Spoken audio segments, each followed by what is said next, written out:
on the Kiss family tree, and I'm going like, what? You know, he goes, yeah. So I was very honored to be on it.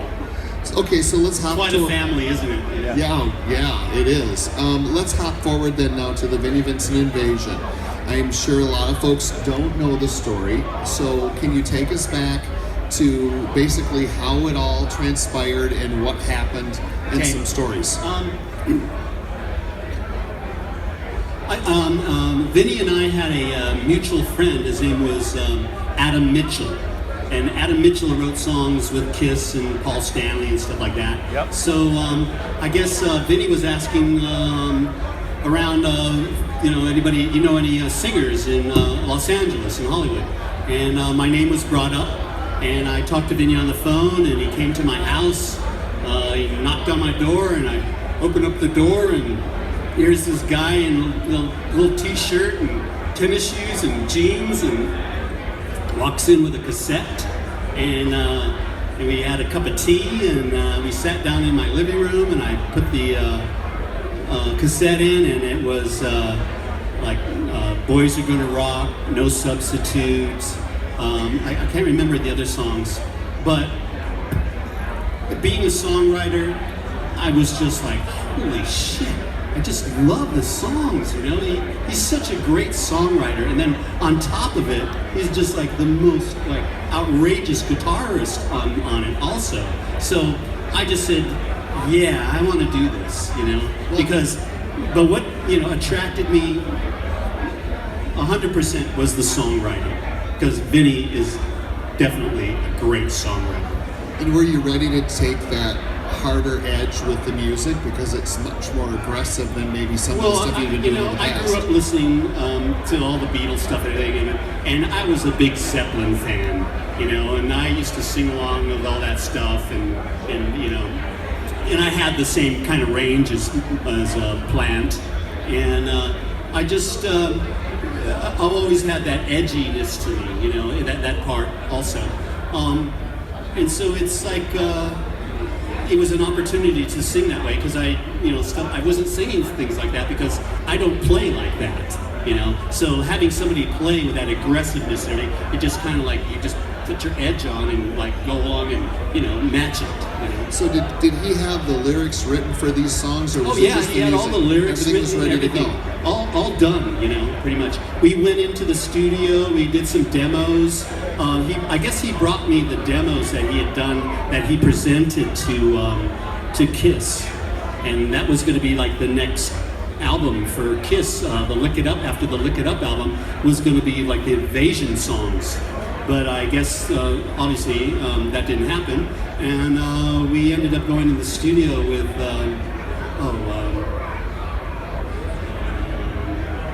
Andy Johns. He was a producer, engineer, worked with the Rolling Stones, Zeppelin, just everybody. I mean, his brother is Glenn Johns, who did Who's Next, and worked with the Beatles and all that stuff. So it was really...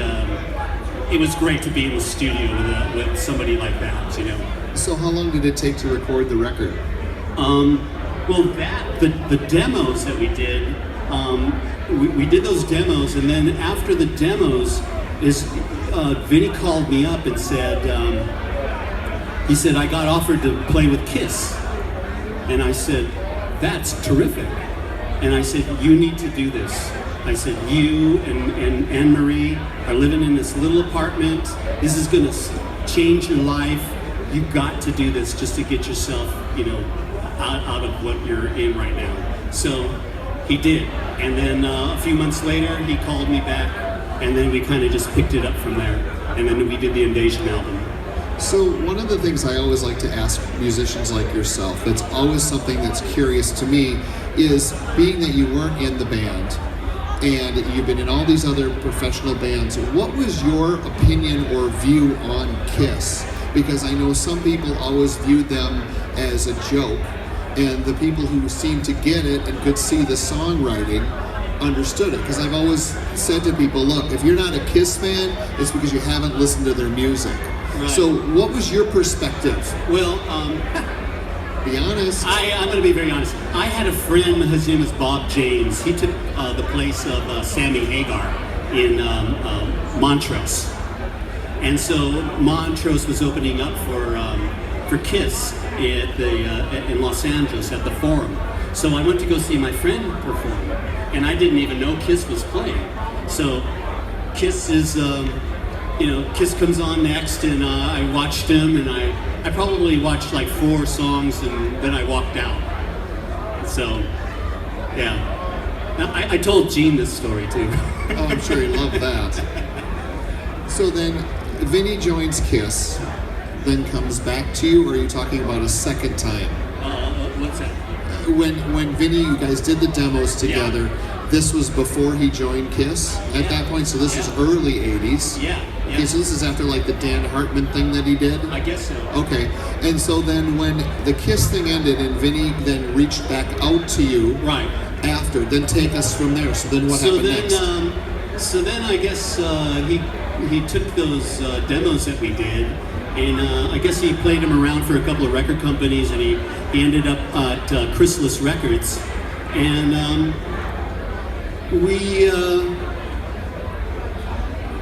he called me up later and said that he got a deal on Chrysalis, and I was kind of like, okay, and I thought like, well, are we signed to Chrysalis, and but it was basically him, so I kind of was like, I thought we were like the 2 Musketeers, and we were going to be doing this and stuff, and he took, he took the deal, and I was included, and so there was a thorn there, and so I basically said, not interested, go ahead and do what you want to do, and Chrysalis kept bugging Vinny, I guess, saying, where's the singer? Where's the singer that's on the tape? And so eventually they kept calling me, asking me if I would want to do it, and I just said no, and then they just said, well, what do you want? And I go, well, I want this and this and this, and let's do it. And I wasn't gouging or anything like that. I just wanted something fair, and so I got back on board, and then we did the real album, and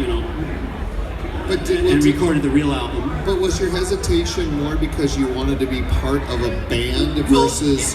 Well, it was like he and I were the group, Right. We wrote the song, we did the songs, he did the songs, and and it was like, hey, Right.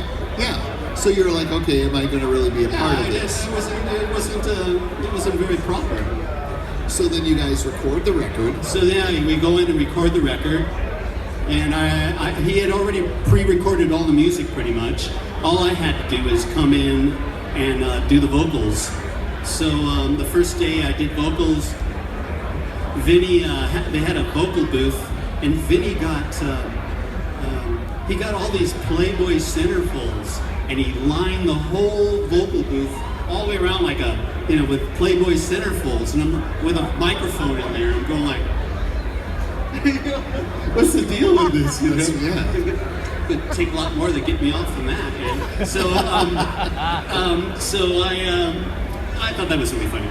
So anyway, I ended up doing these vocals, and it was sort of like, well, I'll show you kind of the melody, and then you just take it off on your own, So a lot of that stuff was kind of just off the top of my head, and I wish, in hindsight, that I had been a little bit more forceful and said, I really like the way the melody goes on the second verse. I think we should make the second verse melody like the first verse, and be more cohesive and everything. Because to me, when I listen to that album, it's very kind of sporadic in a sense. The threads are flying all over the place, and there's not a consistency going through it. So, as a singer artist or whatever, that was my take on it. But I'll tell you, to get the opportunity to sing like that, because I could sing like that, but I never sang like that.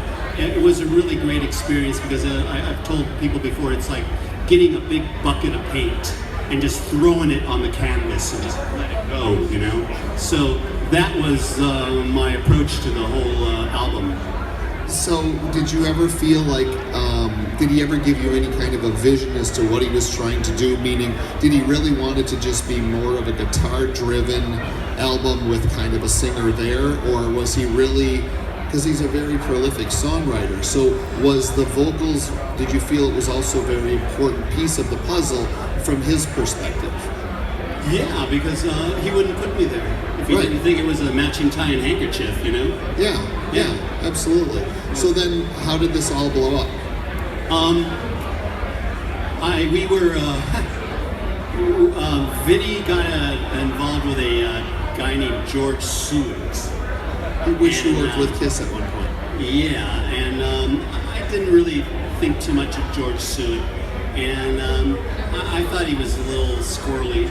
And at the photo shoot, which at the time, at the photo shoot, when I came to the photo shoot, I had hair all one length about this size here. And so the photographer said to the stylist, hey, do something with his hair. And so I go back and sit there, I don't know what they were gonna do, and all of a sudden I hear this zip, and it's like, holy fuck, you know. And now what are you gonna do? You can't glue it back on, you know? Yeah, so it's now he's like, now I got this fucking poodle haircut, and I'm just as pissed as could be. And then the manager comes and he gives me this, he gives me a contract, a management contract, and he says, sign it. And I said, well, I'll give it to my lawyer. He goes, no, you gotta sign it now. And I was going, no way, I'm not fucking signing this now. That's always trouble. It's like the yellow pages, man. The thing is like this big, and I'm going, no way. So that kind of was like, hey, you know, piss off. So I didn't want to have anything to do with him. Later on, I found out that he told Chrysalis that I was signed to him, and he had been lying to Chrysalis for some time, saying that the whole package is, you know, that he had the whole package all signed and put together. And then Chrysalis found out that he didn't, and then Chrysalis got pissed off at him, and I guess they fired him and got rid of him. As they should have. Yeah, and so I didn't want to be involved with Suet, and what happened later on was I guess they did the Vinnie Vincent Boys Are Gonna Rock. Yes, the video. The video. And what was that like? So to hear your voice. So I'm at home and I get all these phone calls going, hey, Vinny's gonna be on MTV, and I'm going like, okay. He goes, what time? You know, oh, it's 6 o'clock or something like that. So I turn on the boob tube and there it comes on, and there's Mark Slaughter, and all of a sudden it's like, holy shit, my voice is coming out of his voice, you know, out of his mouth. And I'm just going, fuck, you know. So that ended up being some sort of bit of a lawsuit. I won the lawsuit. But, you know, just kind of a lot of squirrely boomerang shit went on. And, but despite all of it, all the stuff, I've always been very close with Vinny. I think I understand Vinny a lot, more than a lot more people. And I've seen him go through a lot of changes, and I've seen him seen a lot of different levels of his personality and everything. And he's a very loving, sensitive person. He's ultra sensitive, and that's what I love about him, that he is that way. And so I'm a very forgiving person, obviously. Sometimes I wish I wasn't, but I am. And I just wish the best for him. And I saw him yesterday, and it was just... was that the first time? Yeah, I hadn't seen him in over 35 years, probably. You know? Wow. And it was a really emotional thing. I mean, it was just like long lost, like somebody was dead and they came back that day, you know. And holy, you know, just wow. And you know, he gave me such a big hug and everything, and I whispered into his ear, "Will you marry me?" It's okay.